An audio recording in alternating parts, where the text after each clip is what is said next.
What up, YouTube? Elleix coming back at you with another Custom StarCraft 2 cast spawning. On the top right-hand side of the map, it's our yellow Terran player U going up against his opponent spawning on the bottom left-hand side of the map. It's not a Protoss, it's a red Keiron player. This is going to be our Grandmaster player, Cognite. Now, U is also a Grandmaster level player, and according to him, both of these players are of a very similar skill level, roughly within 100 MMR of each other, so it should be a fun one today. And if you're not familiar with the Custom Scion Races mod, this mod adds 3 new playable races to the StarCraft universe. It's a super sick mod, and I highly recommend you guys check it out when you get the chance. Now, back to the show.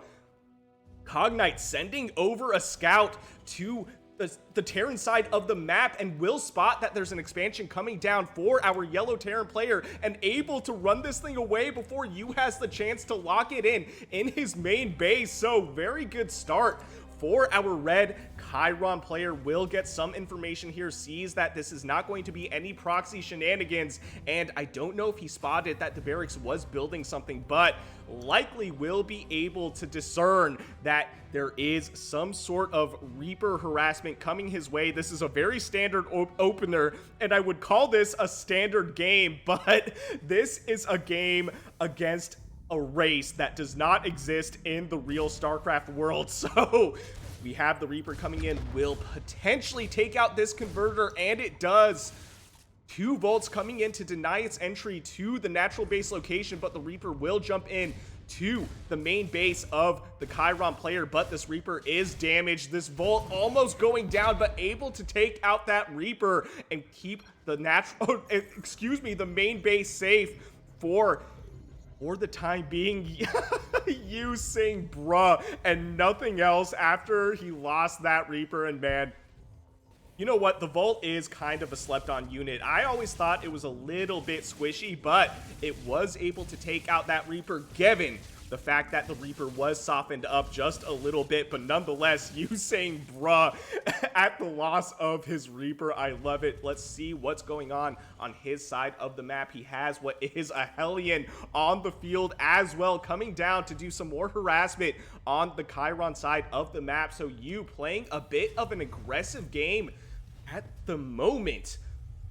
Both players still on 2 bases, but we do have this 3rd base just about finished up for Cognite. So Cognite will potentially be ahead in economy. Taking a look at the workers, it's 32 workers to 28, so relatively even for now. Taking a look at the production, excuse me, we have what is going to be Volt speed on the way, I believe is what that is. And we have 2 more Volts on the way as well for our red Chiron player. This Hellion not getting any kills and will be chased away by these 4 Volts. So both players playing a really tight match on top of their micro and making sure that their units stay alive. Taking a look at the workers killed, the only unit killed this game was a single converter by that Reaper in the early game. So both players playing a nearly perfect opener.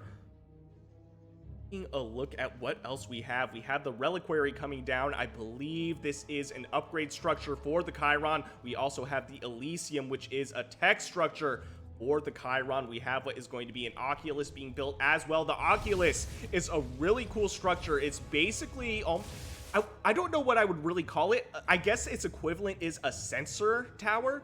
So what this structure can do is you basically have half a map's worth of distance that you can cast. I want to say about a pylon's worth of vision on the map. So we'll see where Cognite decides to put this thing. This Hellion still with 0 kills, at the very least able to get some scouting information. And now we have the Oculus activated, as we can see with that animation. And where is this Oculus looking? I don't know where he's looking. Oh, here he is. Okay, so here it is. I want to say that pylon's worth of distance around in the middle of the map. So this vision will be active for the Chiron until the Oculus goes down. It's actually a ridiculous structure. If you manage to build one in a sneaky location in the middle of the map, you could send that orb or that circle of vision to the main base for your opponent. The only thing is, once that vision is activated, this is visible for your opponent, so they will know that there's an Oculus somewhere on or somewhere in the middle of the map. Looks like we had an attempted, I don't know if that was a Volt that was coming into the front door of the natural base location, trying to get some scouting in, and you actually didn't see what that was either, so both of us in the dark with what that unit was, but I want to say that was probably a Volt. Oh, it was a Pariah. Same thing, almost the same thing. So a Pariah is almost like an in-between of an Adept and a Zealot. It has like a short distance shade ability that is a lot faster than the Adept, and it's a melee only unit, and this is a tier 1 unit, so you do not need any tech. All you need is an edifice to build it, same as the Vault. So this is a tier 1 army for our red Keiron player, and you kind of throwing some low-key roasting at Cognite. He's like, yeah, it died so fast, I didn't know what it was, but either way, we did find out what it was. Cognite was nice enough to tell us what that unit was, and this poor SCV will see what is a big Keiron army coming towards the natural base, and that's that short distance shade ability that I was talking about, and the tank does go down. Cognite deciding to run away, doesn't want to overextend, never mind, decides to bait these Marines into the range of that shade ability. Taking a look at the resources lost tab, 1,200 resources lost to 968, a slight deficit for our yellow Terran player, but not too much. These Marines ultimately will chase away the tier 1 Keiron army, but we have what are more Pariahs on the way to reinforce this. We have even more Pariahs, so this is going to be a Pariah heavy build. I feel like the last cast I did for Cognite, or that featured Cognite, he was playing a very tier 1 heavy build as well, but it was Volts and not Pariahs. So I really like Cognite's style. He also has what is going to be, what is this, his 5th base. I think he's actually double expanding, so a 5th and a 6th base coming down, so he's going to be way ahead in economy. Taking a look at the worker supply, 86 workers in favor of Cognite to 66. Now 59 workers for you. Taking a look at the army supply though, 46 army supply for you to 30. Now 29 for Cognite. So you is a little bit ahead in army supply. Taking a look at the workers killed, 18 workers killed by Cognite this game. And now we have this orbital command in serious danger. Will you lift this off? And yes, he will. These Pariahs only hit down. They do not hit up. The Marines able to chase away this red army, but I don't think it's going to be gone for long. It looks like Cognite is going for a really aggressive push with these tier 1 units, going for the Pariah build now.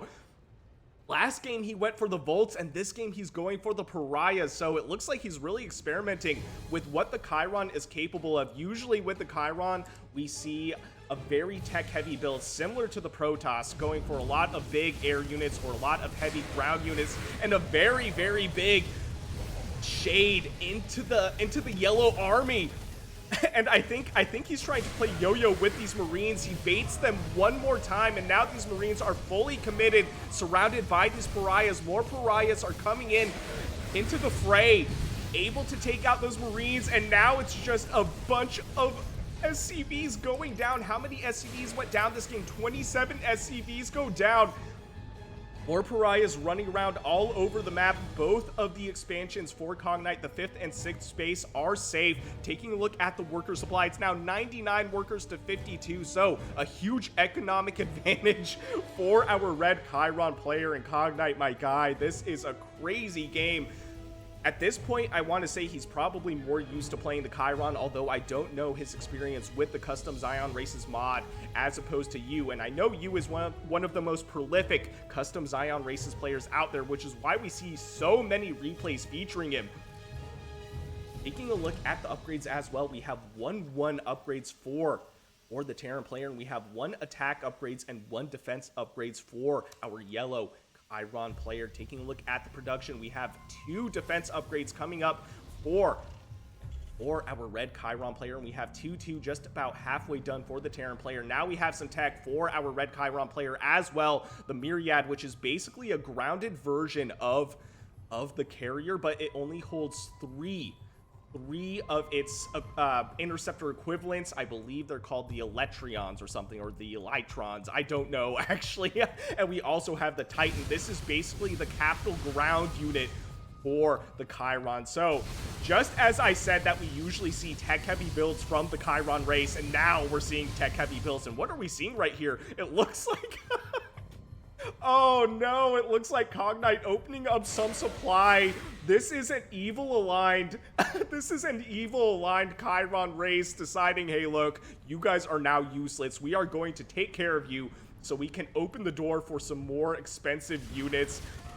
Now, the Titan is a really cool unit. It reminds me a lot of the Colossus, except it shoots one laser beam. It doesn't really do splash damage. It has one laser, and it only shoots down a lot like the Colossus, but unlike the Colossus, air units cannot attack it. This is a ground-only unit. It doesn't have that weird gimmick that the Colossi have. And here we go. Now we have another engagement at the third base location. We have a couple Widow Mines, this one only with one kill, and now we have the Titans. That ability is so sick. The Elytrons, I think, do go down, so these Myriads are useless until they replenish those. And now we have the Marines. I'm actually really curious to see how the Marines handle these Titans. It looks like they handle the Titans a lot better than they do the Colossi. And just as I said it, all the Marines go down. So, you know what? Don't listen to me. And we have, at the same time, taking a look at the mini-map, we have what is going to be a big red reinforcing army. This Liberator with 2 kills. Keep in mind, these Titans do not shoot up, so this is a really ground-focused army, but we also have the Volts, which do shoot up, but they're a little bit late to the party. At the same time, it looks like he was trying to engage with some sort of base race, but losing those Marines, and now we have what is going to be the natural base in danger.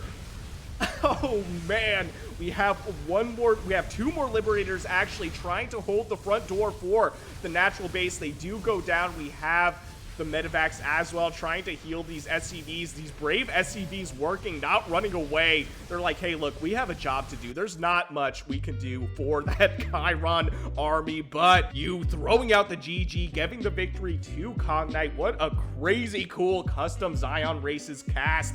If you guys enjoyed what you saw, please consider shooting me a like and subscribe. And if you want me to cast any of your own games, I will leave my email and Discord in the description below. And I'll see you guys on the next one.